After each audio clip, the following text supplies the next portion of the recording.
thy commandments hast made me wiser than mine enemies, for they are ever with me. I have more understanding than all my teachers, for thy testimonies are my meditation. I understand more than the ancients, because I keep thy precepts.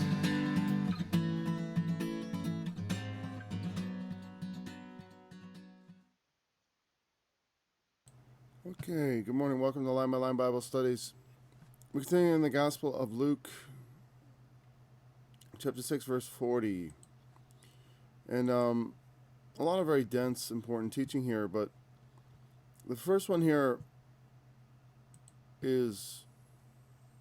okay, that's okay. The disciple is not above his master, but everyone that is perfect shall be as his master. And that is a great verse for responding to people who say things like, well, you know, perfect. Perfect just means complete. You know, like we'll talk about sin. Oh, perfect means just complete. As if that changes anything. I mean, even if as I say that, I feel like that's a point. You know, because you talk about perfection as a goal, as a, you know, I mean, it may be a goal you indeed never reach, but you should always be approaching. I mean, if ever learning but never able to come to the knowledge of the truth, you know, is a you know, proverbial New Testament thought of futility. You know, so also ever struggling and never able to do things right or be righteous in your doings is what I really mean. Doing things right, you know, making mistakes is something to err is human, right, as they say. I think that was Shakespeare, though. The disciple is not above his master, but everyone that is perfect shall be as his master. It's impossible for the disciple to be above his master. But a disciple that has reached the end of his journey as a disciple, you know, I mean, perfect. Because perfect means to come to completion indeed. Well, what it means to come to a completion as a disciple of Christ is to be as Christ. You know, and that is, you know, of Christ's likeness in what way? Shall I grow a beard again? You know, shall I grow my hair out perhaps? Thinking, you know, maybe that's the look. Should I walk around in a white robe with a shiny blue sash, as it seems to be universally depicted? Should we, you know, what should we do to be like Christ? And we say, we put our faith in Christ. I've put my faith in Jesus. Believest thou this? Well, you know, I mean, it's a nice sentiment, but for me, you know, it's probably never going to happen. That's not a lot of faith you got in the Lord there, because he says, everyone that is perfect, meaning reached his destination, complete, the end of the journey is to be as your master. As the Apostle John says, we know not what we shall be, but we know that we shall be like him, for we shall see him as he is. I mean, because the idea was, see him as he is, not as the eyes of flesh see him, but see him as he is in his essence, as God sees. To see what it means to be like Christ, to see what it means to be us in God's kingdom. I feel like my face looks dirty today, I didn't shave. And why beholdest thou the mote that is in thy brother's eye, but perceivest not the beam that is in thine own eye? This goes back to the verse we ended off last time, right? Can the blind lead the blind? There's a similarity of thought there, right? It's not good to have blind leaders of the blind. You know, people will say, well, the blind get about fairly well. Sure. But, you know, you could construct an area that was exceedingly unfriendly to blind people. You know what I mean? Like, I could make sure, like, if they use some sort of cane, you know, whatever. But the point is, because I don't want to come down on blind people. I know a lot of them are very independent, you know. But they're not the kind of people you would want you to lead you necessarily into uncharted territory where, especially in a case where vision is especially important. You know, let's just put it that way. So also in the realm of religion, people who have no spiritual vision, and when I say spiritual vision, I don't mean, you know, sometimes I think spiritual vision is this idea to make things up. You know what I mean? Like, he's a man of vision. He's got this idea of things we've never seen. And it may be so in religion that it is things humans have never seen. You know, the idea of being perfect as our master is a vision of the, you know, to have an idea of what shape that might take is a visionary thing, to be able to see how you might conform to the image of Christ, grow up into the measure of the stature of the fullness of Christ, as the scriptures say. To see that before, you know, ahead of time is a visionary form of seeing things that man perhaps does not regularly see. Meaning to see into the spiritual realm, and I mean in the realm of how you transform spiritually to get there. Even so, it's like for my own part, you know, it's a very unclear thing sometimes exactly how. Certainly most of my life it's been unclear. It gets clearer, I can tell you that. The longer you stick to it, the longer you study the teachings of Christ, the apostles, the better and clearer vision of your life's trajectory you will have. At least the important part of your life. I'm not talking about it's not going to give you a whole lot of insight. It never has for me. Maybe I'm missing something, but it hasn't for me in things like necessarily work. Though it you know, it definitely, as someone who works in the creative industry, it's like it definitely puts a governor on the kind of jobs I'm willing to do. You know, some things it won't do. I saw it's funny with that, you know, there was that guy who makes birthday cakes, and they sued him because it wouldn't make a particular kind of cake. And I thought that's pretty astonishing. So like, if like let's say I'm a videographer, and I refuse to be a videographer for something I find morally unacceptable, that's now those people are going to be compelled to do that work, or fined heavily if they won't. I think that's a bit much. I'm glad. I think the baker won. But it is though in the other cases it's a standard service. I think they've just not thought of attacking people from that perspective, from that direction yet. You know. So, anyways, so removing the mote that is in your brother's eye, perceivest not the beam that is in thine own eye. It's so important that we, recently, not recently, like a year ago, I made a video called Why Jordan Peterson is Wrong About the New Testament God. And of course I stick by that. But he's right about a lot of things and has a lot of interesting things to say, this fellow. And one of the things, he has this book out called 12 Rules for Life, and one of his life rules was a simple, like, clean up your room. Get your life in perfect order before you try to fix the world, which is just an adaptation of this same precept. Your brother has a problem, but you have an even bigger problem, which I think is a better way of saying it, because what happens is you say to someone, oh, well, don't try to repair, some people think the world is exploding essentially, or about to collapse, or the world is in grave danger. And so you tell them clean up their room. It's sort of like saying, hey, the world is in grave danger, but take care of some piddling little thing you've got wrong with your life. You know what I mean? So I think Peterson's formulation is slightly weak in that it does not address the disparity of, it doesn't put a proper disparity of importance. There should be. It is very important that you first deal with your own problems. And he uses hyperbole here, a figure of speech, which means gross exaggeration.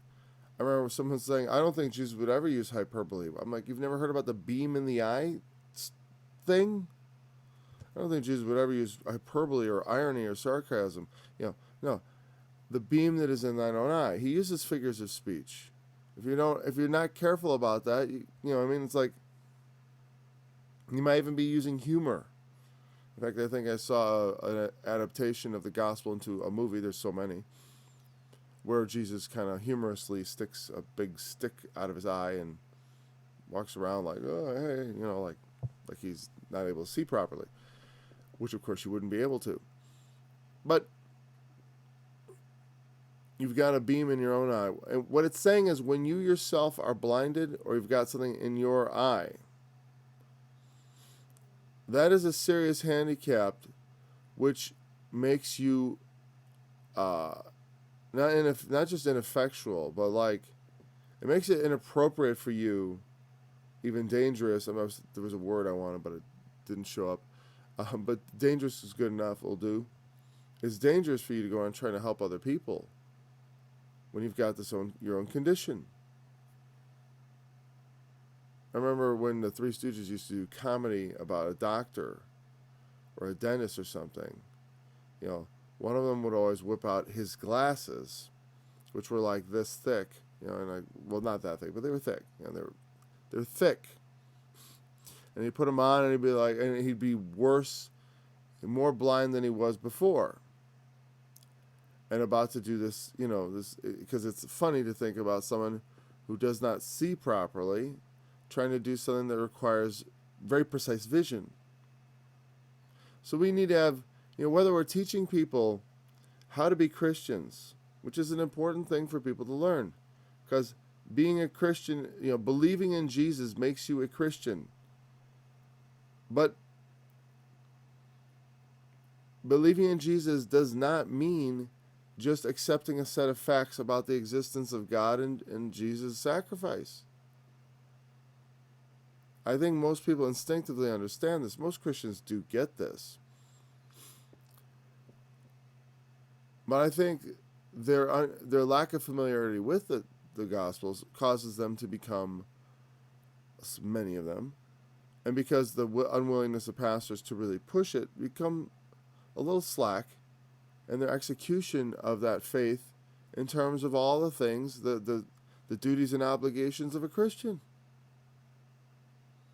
That we have certain duties and obligations as Christians to know what Jesus taught and therefore follow it. Because we believe in him. I believe in you, Jesus, but first I'm going to take care of something else. That's not a good look.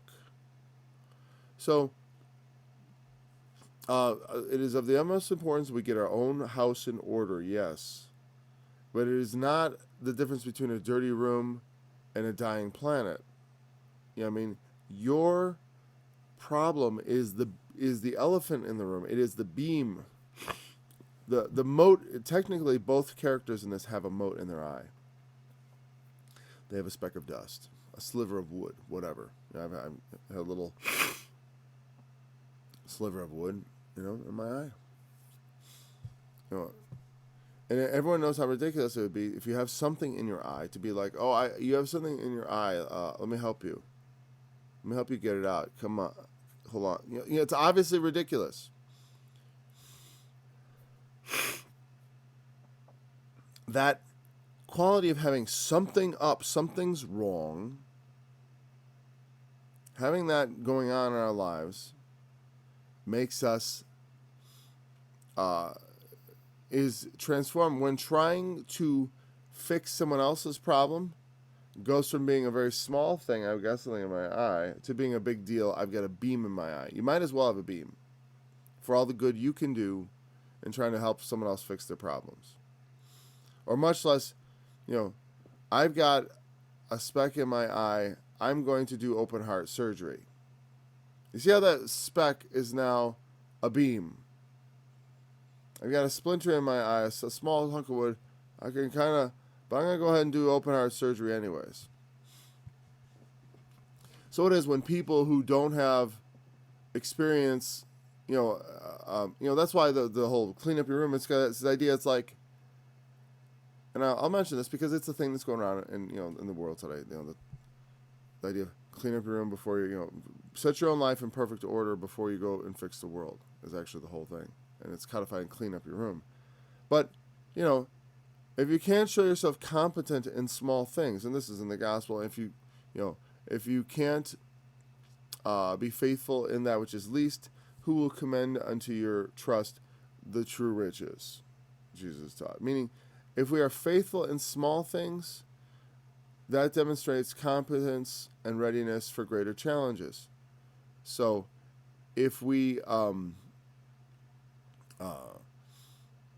show ourselves faithful to the least things that Christ commands, start off with small things, work up to bigger things. And, if you can remove a beam from your own eye, or a speck of dust, whatever, a piece of wood, I think wood, I get, when you're sawing, I don't know if in Jesus' time this applied, but when I use a saw, and maybe this is my own fault for not wearing full safety glasses. I usually wear just glasses, not safety glasses. But inadvertent chunks of dust will fly around and get in your eye. That just happens. Or when you're cleaning, sweeping, doing anything overhead. Overhead is almost always when I'm trying to do some overhead, like cutting or do something like that. Get in your eye. But being able to remove it from your own eye means, like my kids always come to me for splinters.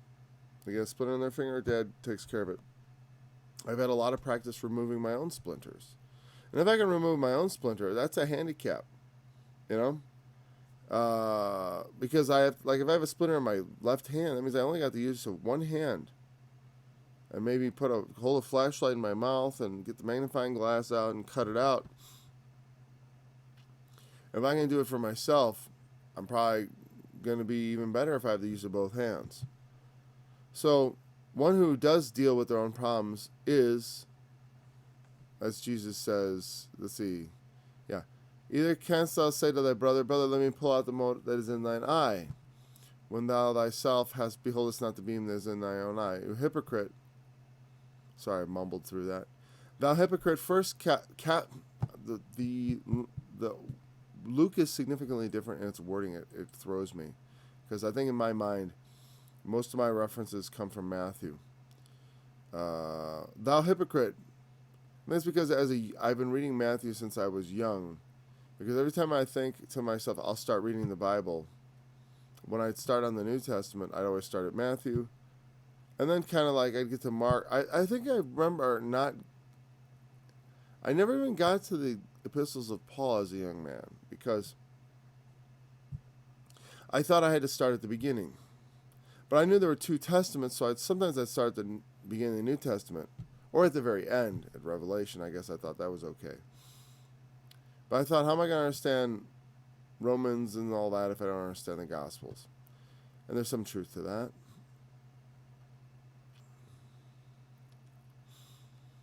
Thou hypocrite, cast out first the beam out of thine own eye, and then thou shalt see clearly to pull out the mote that is in thy brother's eye. What is in the first part of that? He said, either how canst thou say to thy brother, brother, let me pull out the mote that is in thine eye? Yeah, how can you do this? It seems it's ridiculous. And we're saying, look at, And the point is not that, hey, look, stay out of other people's business. There's a scripture for that. Cast not your pearls before swine. But, most of the time when people have, it's an intimate thing. You see a brother with something in their eye. And we say, thou hypocrite.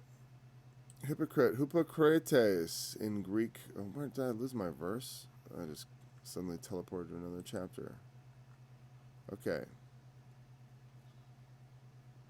Let's, there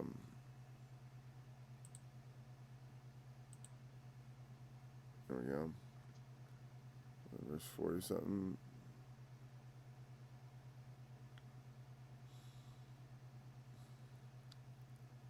It's funny, this is part included under this do not judge heading in this. Remember, these little chapter or sub-paragraph headings are completely man-made. But it's interesting, and they're usually pretty well spot on, right?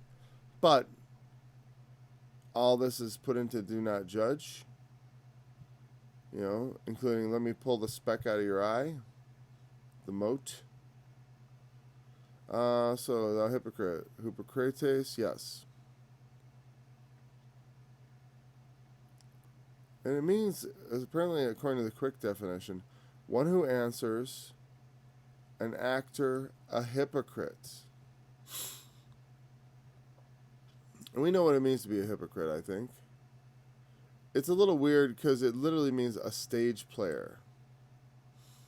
Hupo means under, and krites means like what? I forgot what that meant. Judge. Properly a judging under, like a performer acting under a mask, a theater actor. Now that gives you some insight to where this word comes from. And interestingly, I don't know what the Hebrew equivalent would be. But the Greek, I think the word dissembler is good, except in English, I don't know what that means. I know it means pretender, dissembler. It's a little different. Pretender, we usually think a little bit different, like children are little pretenders. But it's that aspect of pretend where they say, I'm Christopher Columbus or whatever. I know I picked Columbus. Nobody says that anymore. But the idea is that there is a mask. Right? A theater actor, back when they acted under a mask. And we usually associate the idea of hypocrisy with someone pretending to be something they're not. Like when I talk about going to church, and someone, remember I talked about, like you have someone, a certain young man coming to church and he is rejoicing in that he received the Holy Spirit and was delivered from certain personal sins, including things like masturbation and talking about it. And some of the other men and ladies of the church find this behavior offensive, that he would talk about such things, and that he ever engaged in such things. And they act all, what disgusting and unheard of sinfulness. It's not right to even speak of such things, But of course, they themselves are rampant at it. But they feign this external fake outrage in order to make everyone think, well, brother so-and-so, they don't even hardly know where it is. That's how that they are. Now, not that everyone does, there are plenty of people who aren't. And plenty of people who have learned to be not. To not as something, abuse their own bodies, as it's sometimes said. Certainly, but sometimes you can't always tell by the way people act, because there are such things as hypocrites running around out there who will play as if they are not something. And the more if something comes up. Like, let's say, when I was young, I was like 11 or 12, and I went with a friend to Kmart, and we got caught stealing. And it was I'd recently moved to a new area, and my first friends I made were into stealing, and they encouraged me to do so, and I wanted to be impressed by new friends, and so I started stealing too, except I was really bad at it, and I've never, I was just a dead giveaway. Yeah, he's the kind of guy who would just like slip it in his pocket. I had to disassemble everything, stuff it into my socks, and I don't know, I realize the point now why that was all silly. Because if they bust you, they're not going to be afraid to look in your socks. They just tell you to produce it. So anyways, all right, but let's say someone comes up and they, say in church, I used to steal and blah, blah, blah. And instead of being like, yeah, I stole too, I understand. Or I'm whatever, it's like, or whatever. Or maybe just say nothing and just say, amen, that's wonderful. There's a lot of ways you can respond. You don't necessarily have to always second the motion, But, maybe I'm sitting there thinking like, I should probably second the motion, but I don't want people to know that I ever did that, or, it's embarrassing, the memory of it, or if they were asked details about it, I'd be humiliated. And so instead they compensate maybe by saying like, I can't understand how anyone would ever do something like that. There are some sins I can't understand how someone would do it like that, right? But the thing is, I try to understand. Because but for the grace of God, there go I. It's like, just because maybe something isn't in my nature is no reason to stick my nose up. Because I've done things in my nature that other people don't have in their nature. You know what I mean? Not everyone does masturbate, And so I'm sure not going to start judging people who find it repulsive. If they're repulsed by it, that's what I always thought was the natural reaction of people, and realized what a widespread problem it was. I thought it was naturally people would be repulsed. It's the kind of thing you never talk about, and that's fine. And it's not good to talk about, but it's like, certainly not to talk about, but in the context of confessional or instruction, in this case, obviously, it is good to talk about. So, don't put on airs. If you're guilty, if you don't want to talk about your own sins when someone else is talking about it, don't throw them under the bus to try to make yourself look good. That's disgusting. It's very unchristian. Jesus specifically calls out hypocrisy more than anyone else in the New Testament. It seemed to be a special hatred of his. God doesn't like hypocrisy, especially because he's like, he sees right through our masks. And he doesn't like it because it is a colossal, it is a colossal, show of lack of faith. It shows we fear men more than God. Meaning, if we believe in God, if we say we believe in God, we're certainly more afraid of what people around us will think than of God, who already knows these things. Now, sometimes it's the case that people will do things that God won't, because God is forgiving. And so, maybe you don't think of it as hypocrisy because, you say, well, people, if they knew, they'd be not forgiving. But God does. Well, then you can keep your peace. You don't have to tell people what you've done all the time. It's like, it's good to have confided in someone who's trustworthy, who will keep secrets. A friend keepeth secrets. They don't need to tell everybody about you. That's something you should have the luxury of doing. It's your story to tell. Though, people tell me stories. Sometimes I say, there are some things I never talk about. Like, people have told me stories about their lives that I would never repeat, because if they were listening, they'd know I was talking about them, and they'd feel like other people might know too, even though that's ridiculous.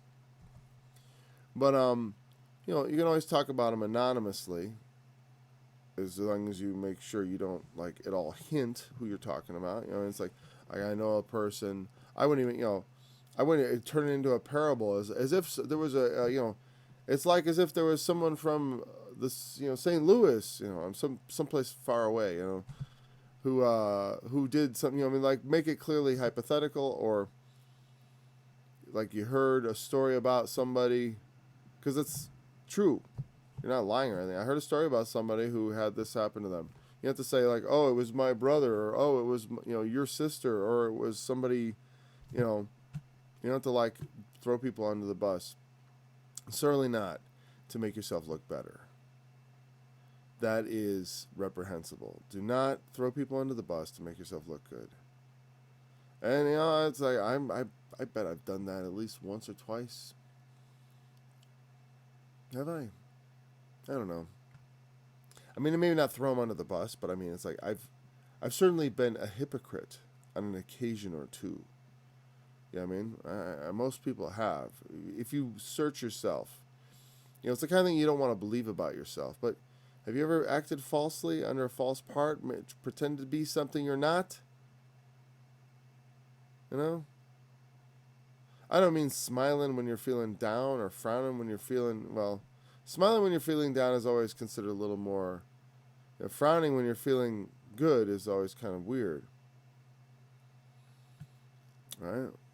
I mean, it's a little more fake than smiling when, I guess it's equally as fake, but somehow it's like more courageous to smile when you're not feeling like smiling. Put on a happy face.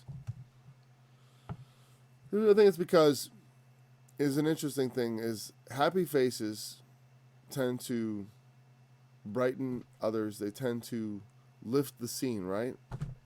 Whereas a down face is like a black hole sucking people into you and saying what's wrong and bringing about attention to yourself. We end up pulling in. And to do it when you're not really feeling down, I mean, it's not organic, it's just contrived, is kind of, I don't know, it's not exactly hypocrisy, but sort of selfish. It's weird because, like, I'm feeling fine, but I just want to attract attention to myself. So I'll be like, I'll put on a long face, like like Jesus said about fasting in the Matthew and the Sermon on the Mount. When they fast, they go about with long faces, so that they appear to men to fast. Like though they may be feeling fine. I fasted, and like I said, I felt mostly fine. It's just a test of will more than it is any...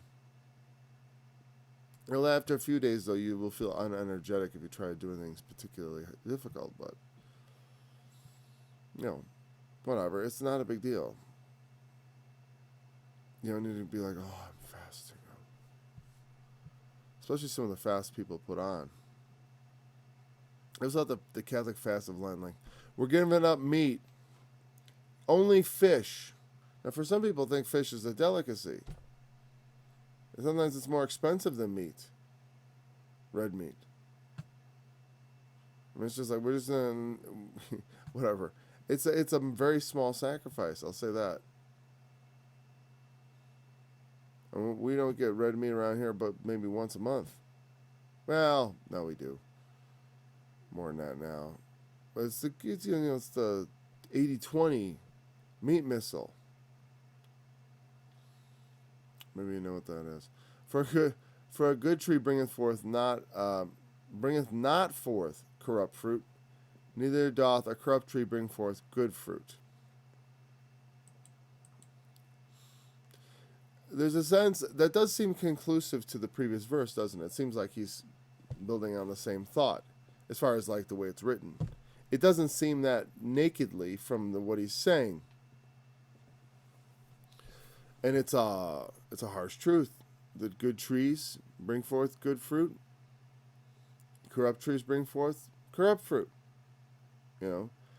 How can you get bitter and sweet water out of the same fountain?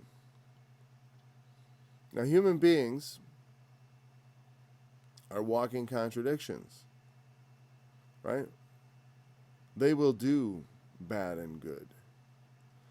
But what he's saying, don't do that.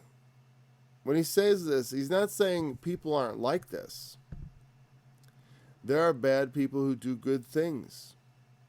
There are good people who do bad things. But what he's saying actually is, no, they're not. If you do bad things, you're a bad person. So don't be a bad person. Do only good things. That's what he's saying. But we look at it differently. Just like he says, no man can serve two masters. But you will serve two masters. But you're not really serving two masters. You're going to end up serving one or the other. You can't serve the interests of both. You know what I mean? You can't serve the interests of both. Like you ought to. A servant should always serve his master's interests. And if one master wants you to do right and the other one wants you to do wrong, if you do wrong, well, you serve the one who wants you to do wrong. If you do right sometimes, but sometimes do wrong, you're still mostly doing the work of the one who wants you to do wrong. And it's a harsh thing in Jesus' teaching, and it's not that God doesn't understand. It's not that he doesn't understand your frame in terms of sin and things like that.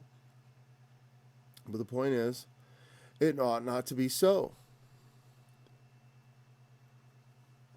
A good tree in nature brings forth one kind of fruit. It can bring forth apples on an apple tree, bananas on a banana tree. For every tree is known by his own fruit. For of thorns do men gather figs, nor of a bramble bush gather they grapes. Figs come from fig trees. They don't come from thorn bushes. Now, there are some nice berries you can get from thorns, but that's not what he's saying. He's saying figs. There are certain kinds of thorn bushes that bring forth raspberries, but only the raspberry type. The plant brings forth what it brings forth. That's how you know what kind of plant it is. That's what he's saying. Like, an apple tree because it brings forth apples. And you don't know it by the leaves because it might be a crabapple tree. It has similar leaves to the leaves are so, they're both essentially apple trees, right? But one brings forth bad fruit, not edible, and the other one brings forth good. And so we also are known by the fruit we bring forth.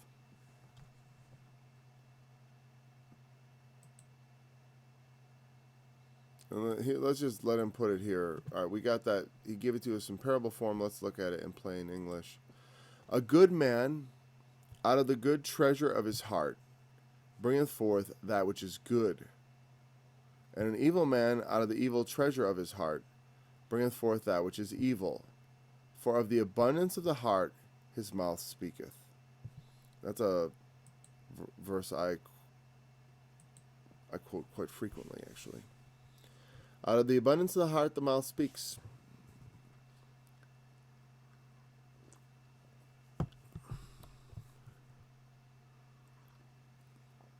Now, when he talks about fruit here, he's talking about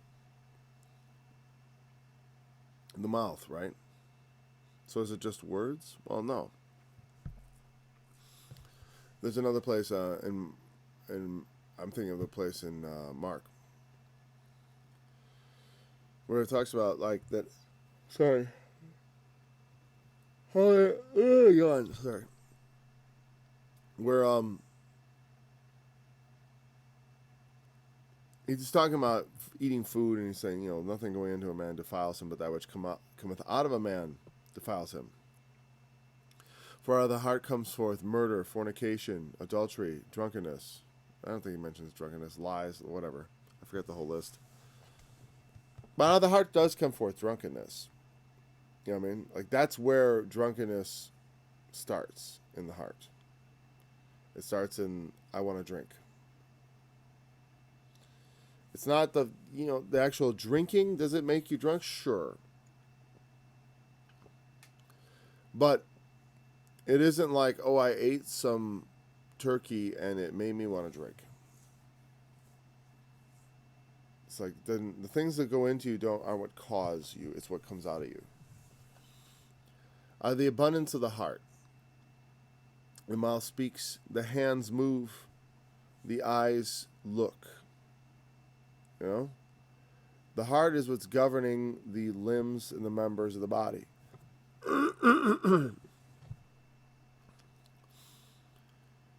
So, what's in our heart is directing us and bringing this. So, it's like, I want to relate it back to the things we've been talking about, the mote, right? Becoming perfect. I mean, I'm just going to mention that. The things we have wrong with us, you know, having a beam in your eye or a mote, whatever, having a flaw in your character affects everything you do. It pollutes everything you do. I mean, maybe not everything, you know what I mean? But in the ultimate, it has the potential to do that. Now, how do we deal with that? Well, one, we remove the motes, and that's something we are doing so that we can become perfect as our master. You know, that is the direct. He's telling us about goals. You know what I mean? Goals. Like, where are we head? I want to be a person whose heart brings forth things in my body, in my action, in my mouth. He says the mouth, you know, people say, well, I just got to say the right things. You know, but I'm saying, no, it's more than that. The mouth is mentioned as like one thing. And you say, well, what harm can the mouth do? Well, according to James, it's the worst of all. The tongue is an unruly member of the body. And if a man can tame his tongue, he can tame the whole body. You know, he can tame everything if he can just control his speech. That's why free speech is so important to me. Because when people try to control your speech, what they're trying to do is control your thoughts and control your whole person. A man needs to be free to speak so we know what kind of man he is. You know? And so also we can develop into the kind of men we want to be. So speech is very important. The tongue is a very unruly member. It is set on fire of hell, according to James. If a man can tame the tongue, he can tame his whole body. I said that. Because the tongue is the first, you know, the most easy way for your inner thoughts and your heart issues to escape. They come out the tongue. And not just revealing and betraying you, but also telling the lies. They weave the masks that make you a hypocrite. Our tongue weaves the masks that make us a hypocrite to our friends, to our family, to strangers, to people at church. And we, I blah blah blah blah blah blah blah, and I've got a mask on, and I hear what the person says, and I think, you know, when you see a person they don't speak. You know, I have some people, like I coach wrestling, and some of the parents, like, I'm not the head coach, and I don't, you know, have time always to introduce myself. Sometimes I try to, I make an effort. I have to make an effort because I'm not generally a sociable person. I've always, you know, I'm accustomed to making efforts, so I do. But, you know, sometimes people, like, they never speak. They're very quiet. And so you don't know much about them, you know. And sometimes it's a little bit unsettling, I realize, because I do tend to speak. And people make note of it, and they make fun of it. And, but in a sense, I know I am more naked and open than other people. People know more about me, maybe than I'd like them to know. But it's like, out of the abundance of the heart, the mouth speaks. You know, it's a good way to make a fool of yourself is to open your mouth. A good man out of the good treasure of his heart bringeth forth that which is good. An evil man out of the evil treasure of his heart bringeth forth that which is evil. Where evil, good and evil here, evil is destructive. You know, that which is evil. Evil, that's the meaning behind evil, is the opposite of good and blessing is evil and destruction. It's not quite the same as wickedness, but wickedness brings about evil for sure.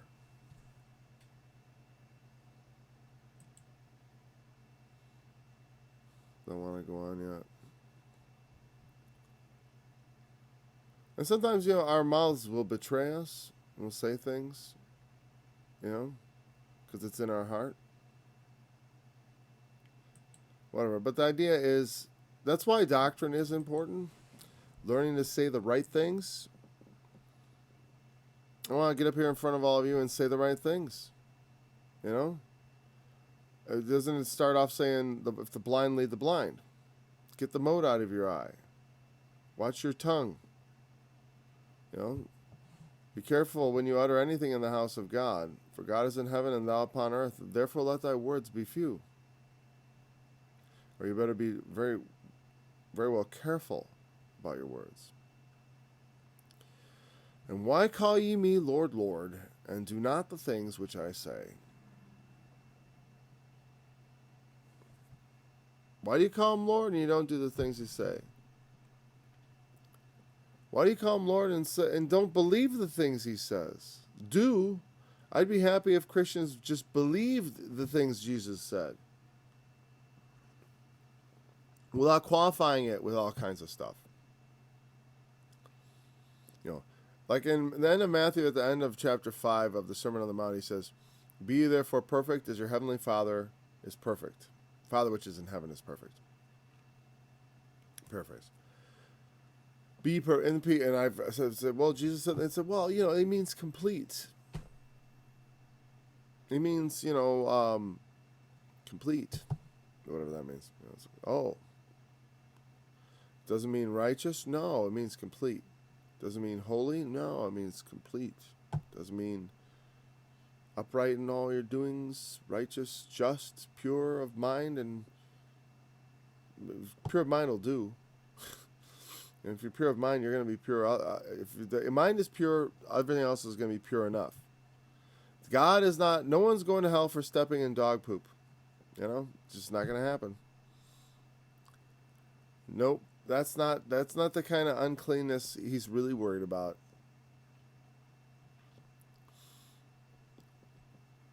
And why call you me Lord, Lord, and do not the things which I say? That's the important part. If you say you believe in Jesus, if you confess with your lips the Lord Jesus and believe in your heart that God raised him from the dead, Romans 10:9, you will be saved. That's salvation in a nutshell there, according to some.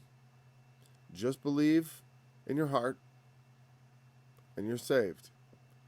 I mean, I understand they're calling people to Jesus often when they say that, right? As the gospel. But there's somehow a flaw in that. Well, it has to be followed up. A lot of times pastors and ministries are just concerned with getting people into church, into the group on earth, instead of getting them trained up properly as Christians, to be light and salt in the earth. Which is, if you call Jesus Lord, you got to do what he says. Otherwise, he's not really your Lord. He's not really your Lord. It's the serving two masters thing. You're serving the other master. And we all kind of do serve, you can't serve two masters. When he says that, it's not that it's impossible to go ahead and do that. People serve multiple interests all the time. But ultimately, when you serve two masters, mostly what you serve is yourself. It's self-interest. And of course, you can't honorably serve two masters. You can't completely serve two masters. You can't give yourself entirely to the will of God and entirely to the will of Satan. You're in some middle ground where you're really not serving either one completely. You're always serving Satan a little more when you sin, right? But because of the blood of Christ and the forgiveness which God gives us through his Son, that enables us to walk that ground and to cross that ravine. Because, a lot of times they have tracks and they have this, Jesus, God's holiness on one side or heaven or whatever. And on the other side, they have, you know, you standing, and there's this chasm separating you and God. And the chasm is usually sin or something. And that's a pretty good characterization in a sense, because it's impossible for man to really cross that ground. Like, as soon as I start serving God, I fail to serve him properly. Like, I can't get across to the other side unassisted. And that's the purpose the cross of Christ serves. And in the tracks, they would show the cross in between, like a bridge. And it's a good analogy, you know, but I don't know if the people who get those tracks truly understand what it means. I mean, you can say that to people all day. Oh, you know, sin separates you from God, and Christ bridges that gap. We know that simple truth often. But, like, how that exactly works is something for maybe, I suppose, a little deeper study. But maybe that's a front-end thing people should learn, though. It's because you want to get to the other side. But it's not like once you accept the cross of Christ, you're on the other side now. No, you stand on the cross. You are crossing over. And as long as you stand on the cross, you're safe. Right? You know, as long you may be on the cross, you may be held up by the cross and moving through sin at the same time. But the journey is supposed to lead you to where we sin no longer anymore, where we disobey no longer anymore, where we are completely obedient and completely righteous, complete in Christ. And, someone was saying to me recently, they look forward to God's kingdom, and so do I. But I have this life to live, and I have a duty here, and one of the things I want to accomplish in my life is to walk in the midst of a perverse and sinful generation, blameless, not just through the cross, but that, yes, through the cross, I mean, of course, through the cross. There's no other way but through the cross to get to that place. But to be, as you get closer to the other side, you should reflect the other side more. You should reflect, as you move, is the cross of Christ bears you through life and forgives your sins. This should give us the breathing room we need to move towards God. And we should take advantage of the forgiveness we have so that we can beseech God and treat him on our own behalf, that the beams and motes might be removed from our eyes, and that the sinful and unrighteous elements of our existence could be cleansed from us, and therefore we might walk in the light in the midst of a perverse generation, to shine as lights and to be upright in our doings, so to be pure of mind. And I know many of us pray for these things all the time, and maybe you feel like, well, it doesn't happen, but we must be patient, because in due time the journey will end. I've been on the path long enough to have seen progress in myself, and that progress gives me confidence that the full measure will eventually be added to me. Everything in God's time, everything according to its order. Though I don't think if you're perfectly righteous you become prideful. I do think that if I had become perfectly righteous when I first received the Spirit, or even younger, I would have then, if I received righteousness in, let's say, too much righteousness, not perfect righteousness. Let's say I'd received all the righteousness that at the time I thought I needed. Everything. Like, let's say all the faults I had that I knew about were wiped out all at once when I first believed. When I first really started serving God, or however you want to say it. Because first, I don't have a first belief. When I first turned my life to God, even though I was a believer, by not doing the things which he said, that kind of believer.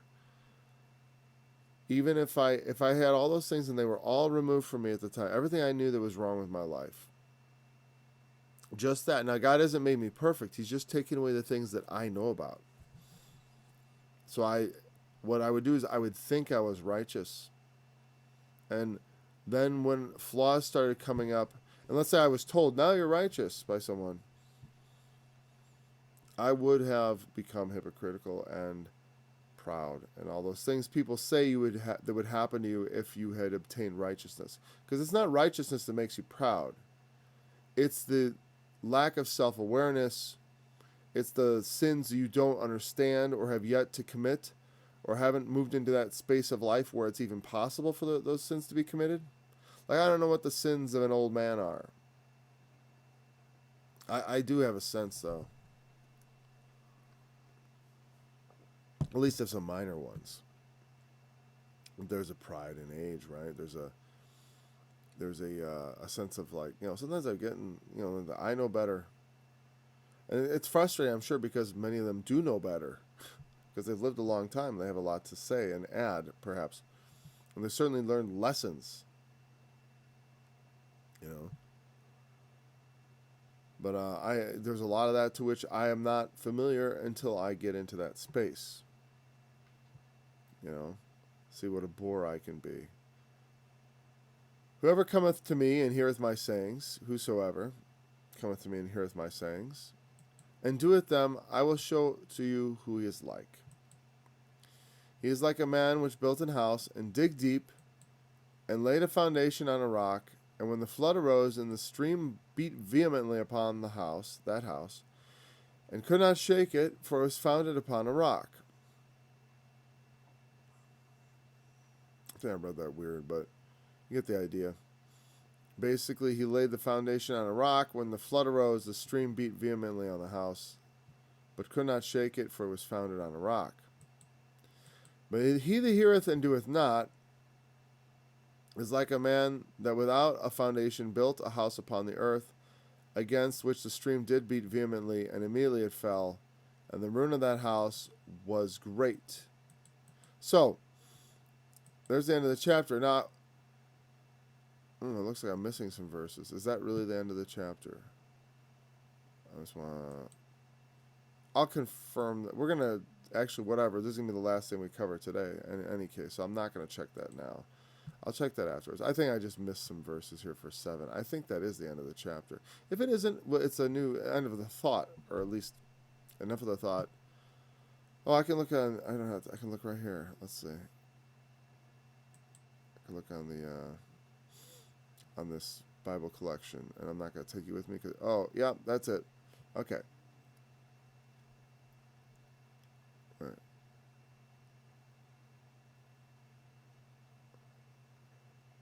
49. There's 49 verses. Okay. Okay, so we get the idea of the house, right? It's a very clear analogy. There's a house built on a rock. It withstands the storm and tempest. A house built not on the rock, it doesn't, right? Not founded properly. And what he's saying is, whoever hears and does my sayings is doing the right thing, and whoever hears and does not do my things is the wrong.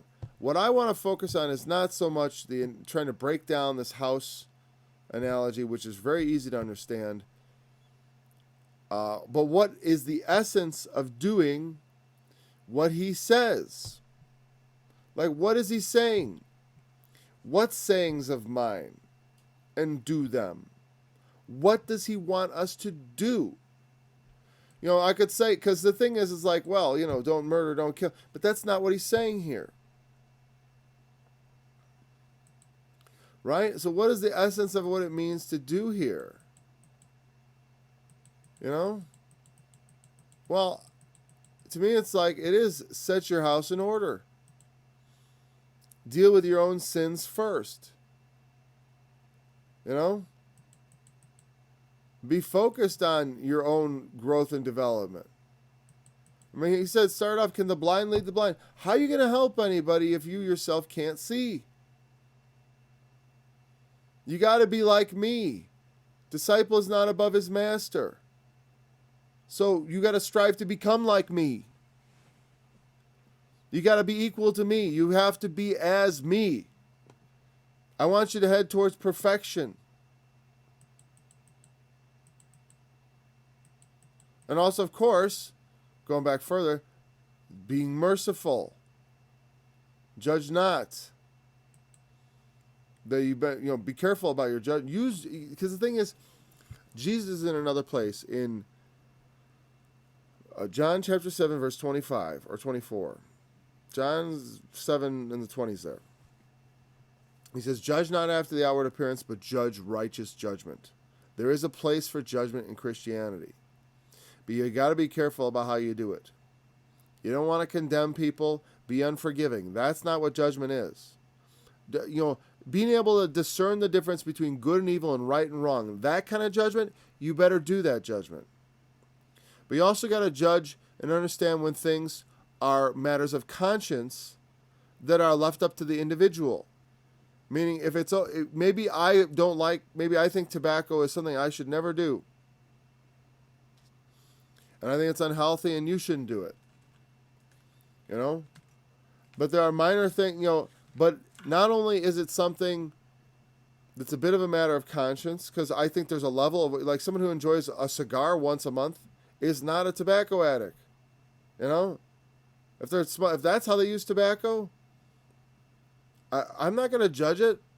But if they themselves think it's wrong, then they should probably quit. But that's for them to deal with.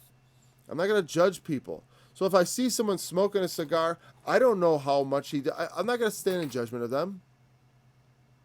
Even in the language they use, what we call foul language, if someone does it, I'm not going to say, well, he can't be a Christian. I heard him say the F word.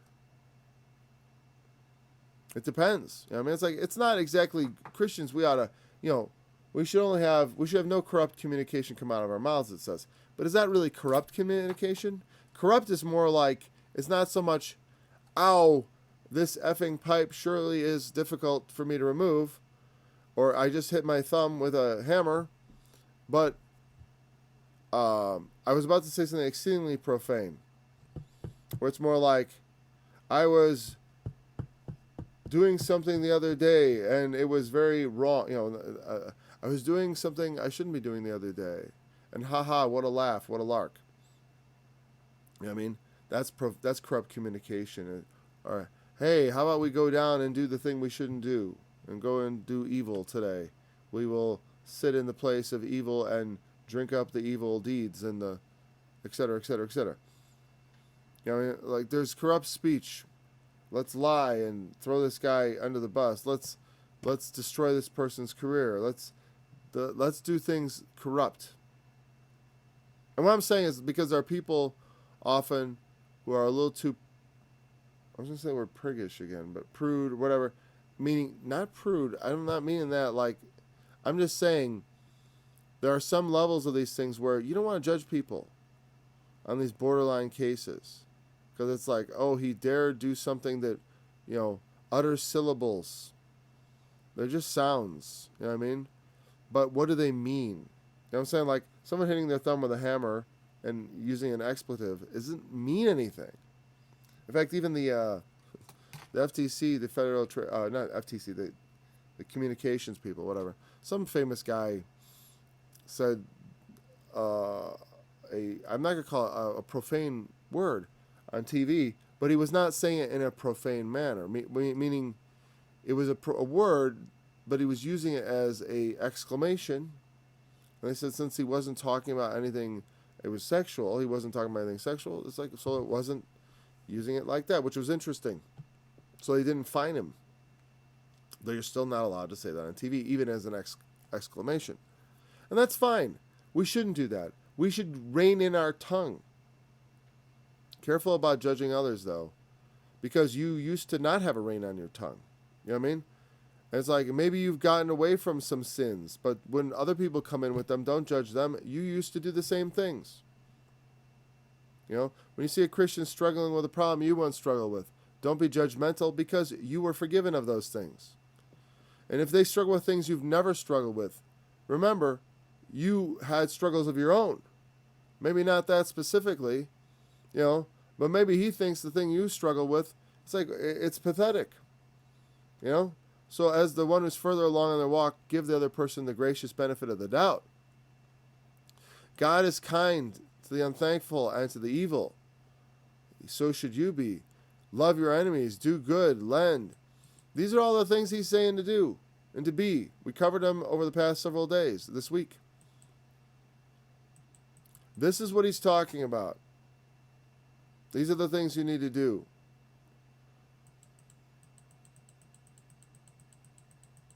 It's not so easy. You know? It's a lot of things. It's also, like I said, some of it's like, so I'm not saying, people are not necessarily going to come up and just ask you for money.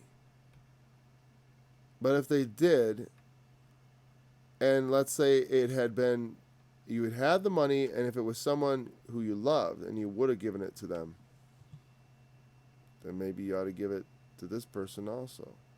Or maybe they don't ask. A lot of times when you see people in need, you do something for them, right? I know this, that I noticed the difference between, I can tell the family members who love me. I can tell. Because a family member who loves me, when they hear about a need I have or a problem, they will volunteer something they can do. Or ask if they can do anything. Usually if people ask if they do something, no, it's not the same, because usually the pat response is to say, oh no. That's what people say. It's like, can I do anything to help? Oh, I'll be all right. Because usually a lot of times they ask, and you believe when they ask that they don't really want you to say there's anything they can do. They're just asking because it's polite. That often is the way we think. I think he's just asking to be polite, so therefore I will not lay it on him to do anything. I feel rude in taking him up on his offer of help. Now, a lot of times they offer to help sincerely, and so therefore I'm frustrating his attempt to be gracious. Even so, it's really in his heart that it matters, right? I don't know what he's, and I'm not going to really judge that, but a lot of times I say no, right? But people who anticipate your needs truly love you. So if you have the ability to help someone who needs help, and you can see it, what do you do? Oh, I hope they don't ask for my help. But if you can help, you should offer it. That's what we ought to do. We ought to offer it, and not just to our friends and to the people we love, but to people who we don't like, don't love, or are our enemies. I don't really have a lot of enemies. I have enemies, but whatever. Mostly, it's like with them, it's like my love towards them is to try to tell them the truth, because most of them are enemies for the gospel's sake. So, all right, that's the end of the chapter. We'll pick it up with chapter 7 next time, verse 1, not verse 10. What day are we on? We're only on Tuesday. Okay, so it was last week too. I said this week we've been studying. Only 2 days. We start last week and this week. So we'll begin tomorrow on chapter 7. Thanks for joining me this study. I look forward to studying with you again tomorrow. Thou through thy commandments hast made me wiser than mine enemies, for they are ever with me. I have more understanding than all my teachers, for thy testimonies are my meditation. I understand more than the ancients, because I keep thy precepts.